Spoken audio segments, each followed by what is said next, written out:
কি কি ধানের খের খাই না এবার দেখাই আবার এবার দেখাই নাই কিনে শুন কিন না গাখির হ্যাঁ গাখির গাখির কয় কেজি 1 কেজি 1 কেজি কত 60 হ্যাঁ 60 হ্যাঁ আমি তার মানে একটু কানে কমুনি একটু শুরু কমাই 60 হ্যাঁ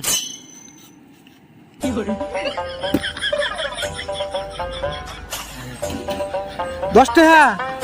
60 হ্যাঁ 60 ও গাখির ভালো হবো হ্যাঁ গাখির দেশি গায়ের গাখির হ্যাঁ দেশি গায়ের গাখির দেশি দেশি গরুরে কি খিলান কি খেলাম ঘাস খায় কি গাছ বাড়ির ঘাস হ্যাঁ খের খায় খালি খের খের আউশ ধানের খের না এই যে রুয়া ধানের খের না ইরে ধানের খের না গাখির নিলাম তার মানে গাখির আমি না দেখা না না না না শুনুন